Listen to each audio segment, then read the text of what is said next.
আসসালামু আলাইকুম। আমি রায়হান আহমদ, সভাপতি প্রতিষ্ঠাতা বিশ্ব মানবাধিকার রক্ষা সংঘ।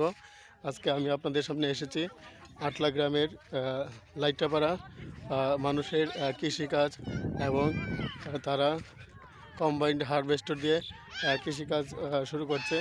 তাদের মাঝে কীভাবে শিক্ষার আলো ছড়িয়ে দেওয়া যায় সেই জন্য কাজ চালিয়ে যাওয়ার জন্য এসেছি আটলা গ্রাম এবং খেওয়াই কাজিরখোলা আর মানুষের মধ্যে শিক্ষার আলো ছড়িয়ে দেওয়ার জন্য কাজ চালিয়ে যেতে এসেছি। আটলা গ্রামের মানুষের মধ্যে শিক্ষার আলো ছড়িয়ে দেওয়ার জন্য এসেছি। আঙ্কেল, এটা কি আটলা গ্রাম? হ্যাঁ, আটলা এত বড় মোজা আটলা পড়ছে, বিশাল বড় দিয়ে আটলা। হ্যাঁ, কোন ক্লাসে পড়ো? হ্যাঁ, কোন স্কুলে? কোন স্কুল দেও না?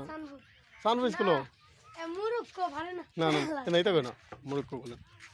ভালোভাবে পড়বা। হ্যাঁ, তোমরা কোন ক্লাসে?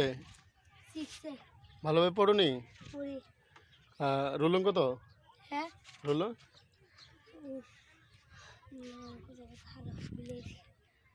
আমি এখন এসেছি আটলা গ্রামের শিশুদের মধ্যে শিক্ষার আলো ছড়িয়ে দেওয়ার জন্য। আমি রায়হান আহমদ, সভাপতি প্রতিষ্ঠাতা বিশ্ব মানবাধিকার রক্ষা সংঘ। বিশ্ব মানবাধিকার রক্ষা সংঘের মাধ্যমে আমি সকল শিশুর শিক্ষা নিশ্চিত করার জন্য কাজ চালিয়ে যাচ্ছি। তোমার নাম কি? কোন ক্লাসে পড়ো?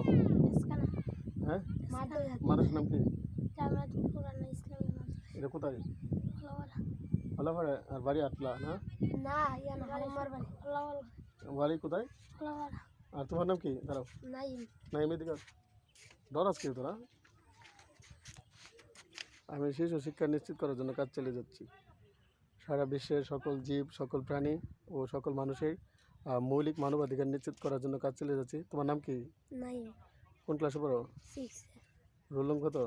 28। তাহলে ভালোটি পড়াশোনা করে। হ্যাঁ, পড়াশোনার কোনো বিকল্প নাই। There is only one way to establish yourself in world, that is education. Only education can make your life difference. বিশ্বের সকল শিশু প্রাণীর এবং জীবের মুক্তির জন্য কাজ চালিয়ে যাবে ইনশাআল্লাহ।